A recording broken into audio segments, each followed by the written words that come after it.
अदालत खचाखच भरी थी। मेरा सगा बेटा मुझे पागल साबित करने के लिए झूठे सबूत दिखा रहा था। तभी गंदे कपड़ों में वो अनाथ बच्चा जज साहब के सामने खड़ा हो गया और अपनी जेब से वो एक चीज निकाली जिसे देख पूरे कोर्ट में सन्नाटा छा गया।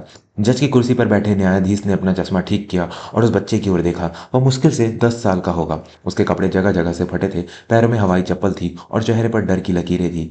लेकिन उसकी आंखों में एक अजीब सी सच्चाई चमक रही थी।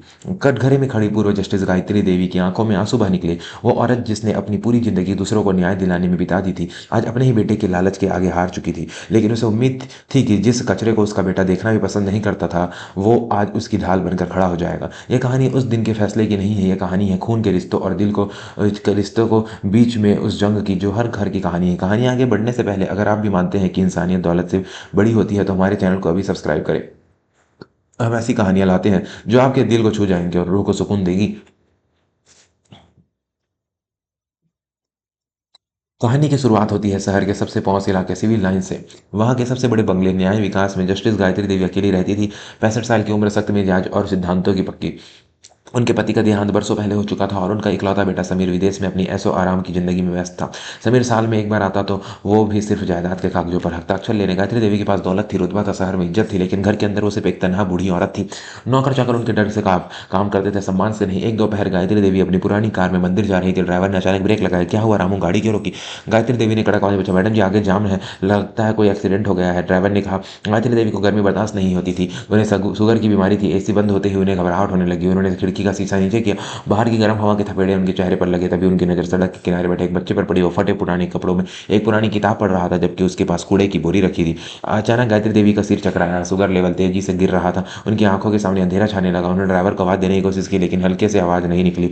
वो पिछली सीट पर लुढ़क गई। विडंबना देखिए, उनका ड्राइवर रामू, जो 10 साल से उनकी नमक खा रहा था, वो मौके का फायदा उठाकर उनके सोने की चैन और पर्स लेकर गाड़ी से भाग गया। उसे लगा कि मैडम मर गई हैं। गायत्री देवी बेहोश थी। गाड़ी का दरवाजा खुला था। भीड़ तमाशा देख रही थी, लेकिन कोई पास नहीं आ रहा था। सब वीडियो बनाने में व्यस्त थे। तभी वो किताब पढ़ने वाला, कूड़ा बीनने वाला लड़का भीड़ को चीरता हुआ आगे आया। उसने गायत्री देवी की नब्ज टटोली। अरे हटो सब, इन्हें हवा आने दो, वो अपनी नन्ही से जान लगाकर चिल्लाया। उसने अपनी जेब से एक उड़ा तोड़ा 5 का नोट निकाला और पास की दुकान से ग्लूकोज बिस्किट और पानी का पाउच खरीदा।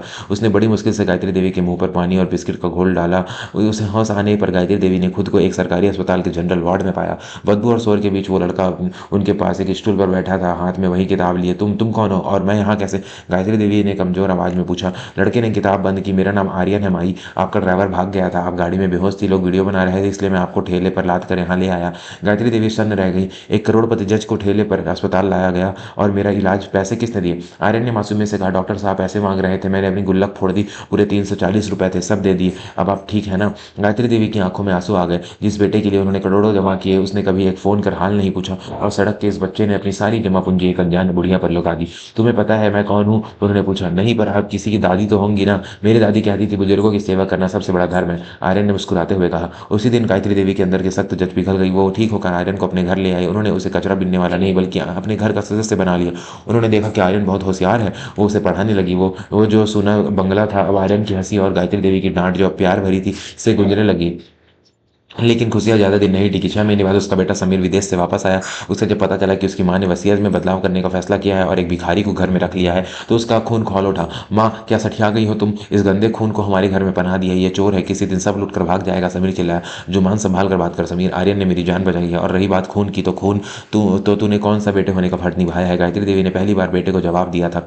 समीर को लगा कि प्रॉपर्टी हाथ से निकल जाएगी। उसने एक घटिया साजिश रची। उसने अपने पैसे और रसूख का इस्तेमाल कर फर्जी डॉक्टर से ये लिखवा लिया कि गायत्री देवी को डायमेंशिया, भूलने की बीमारी है, और वो अपने फैसले लेने की हालत में नहीं है। वो उन्हें पागल घोषित कर सारी जायदाद अपने नाम करवाना चाहता था और उन्हें मेंटल असाइलम, पागल खाने भेजना चाहता था। मामला कोर्ट में पहुंचा, शहर की सबसे बड़ी अदालत। कहानी के इस मोड़ पर अगर आपको भी लग रहा है कि अच्छाई की जीत होनी चाहिए, तो वीडियो को लाइक करें और चैनल को सब्सक्राइब जरूर करें। आपका एक क्लिक हमें ऐसी कहानियां बनाने की ताकत देता है। कोर्ट का माहौल तनावपूर्ण था। समीर के वकील ने साबित कर दिया था कि गायत्री देवी मानसिक रूप से अस्थिर है। यह ऑनर, समीर के वकील ने कहा, मेरी मुवक्किल गायत्री देवी एक अनाथ बच्चे को अपनी पूरी जायदाद देने की बात कह रही हैं, यह साफ दर्शाता है कि उनकी मानसिक स्थिति ठीक नहीं है। वो इस ठग बच्चे के बहकावे में है। जज साहब फैसला सुनाने ही वाले थे। गायत्री देवी कटघरे में सिर झुकाए खड़ी थी। उन्हें अपनी हार दिखाई दे रही थी। समीर के चेहरे पर एक कुटिल मुस्कान थी। तभी दरवाजे पर शोर हुआ। मुझे अंदर जाने दो, मुझे जज साहब को कुछ दिखाना है। यह आर्यन था। पुलिस ने उसे रोका, लेकिन जज साहब ने उसे अंदर आने की इजाजत दे दी। तुम कौन हो बच्चे, और कोर्ट में शोर क्यों मचा रहे हो? जज ने पूछा। आर्यन कांपते हाथों से आगे बढ़ा। साहब, मैं वो अनाथ बच्चा हूँ जिसे ये अंकल ठग कह रहे हैं। वो कहते हैं कि माई गायत्री देवी पागल है, लेकिन पागल माई नहीं, ये अंकल लालची हैं। Objection your honour. वकील चिल्लाया। बैठ जाइए। जज ने वकील को डांटा। बच्चे, तुम्हारे पास कोई सबूत है अपनी बात का? जी साहब। आर्यन ने अपनी फटी हुई जेब से एक पुराना टूटा हुआ मोबाइल फोन निकाला। जिस दिन समीर अंकल माई को धमका रहे थे, मैं सोफे के पीछे छुपा था। मैंने ये वीडियो बना लिया था। मुझे पता था कि ये माई के साथ कुछ बुरा करेंगे। पूरे कोर्ट में सन्नाटा छा गया। वो फोन जज के क्लर्क को दिया गया। वीडियो बड़ी स्क्रीन पर चलाया गया। वीडियो धुंधला था, लेकिन आवाज साफ थी। समीर अपनी मां पर चिल्ला रहा था। बुढ़िया, चुपचाप साइन कर दे, वरना तुझे पागल खाने में सड़ा दूंगा, और उस भिखारी के बच्चे को तो मैं गायब भी करवा दूंगा। तुझे मुझे तेरी दौलत से मतलब है, तेरे बुढ़ापे से नहीं। वीडियो खत्म होते ही कोर्ट में एक भरभराहट शुरू हो गई। समीर का चेहरा पीला पड़ गया। उसकी सारी अकड़, सारा झूठ उस 10 साल के बच्चे के सूझबूझ के सामने धराशायी हो गया। जज साहब का चेहरा गुस्से से लाल हो गया। उन्होंने समीर की ओर देखा। मिस्टर समीर, एक माँ को पागल साबित करने की आपकी साजिश बहुत घिनौनी है। यह वीडियो साफ सबूत है कि गायत्री देवी पूरी तरह स्वस्थ है, और आप सिर्फ उनकी दौलत के भूखे हैं। गायत्री देवी ने दौड़कर आर्यन को गले लगा लिया। वो फूट फूट कर रो पड़ी। आज एक सड़क के बच्चे ने उन्हें वो इज्जत दिलाई थी जो उनका सगा बेटा छीनना चाहता था। जज ने अपना हथौड़ा चलाया। अदालत समीर को धोखाधड़ी और बुजुर्गों के उत्पीड़न के आरोप में तुरंत गिरफ्तार करने का आदेश देती है। और गायत्री देवी जी, आप अपनी संपत्ति का जो चाहे कर सकती हैं। समीर को पुलिस हथकड़ी लगाकर ले गई। वो गिड़गिड़ाता रहा, माँ मुझे माफ कर दो माँ। लेकिन गायत्री देवी ने उसकी तरफ देखा भी नहीं। उन्होंने आर्यन का हाथ कसकर पकड़ रखा था। कोर्ट के बाहर आकर गायत्री देवी ने मीडिया के सामने ऐलान किया, आज से मेरा कोई बेटा समीर नहीं है। मेरा सिर्फ एक वारिस है, आर्यन, और मेरी आधी जायदाद में आर्यन ट्रस्ट के नाम करती हूँ, जो ऐसे अनाथ बच्चों को पढ़ाएगा और उन्हें वकील बनाएगा, ताकि कोई भी बुजुर्ग कभी अकेला न रहे। वक्त बीतता गया। इस घटना के 15 साल बाद एक शानदार लॉ फर्म का उद्घाटन हो रहा था। फीता काटने के लिए एक नौजवान वकील आगे बढ़ा। काले कोट में वो बेहद प्रभावशाली लग रहा था। यह आर्यन था। उसने अपनी वकालत की पढ़ाई पूरी कर ली थी और गोल्ड मेडलिस्ट बन गया।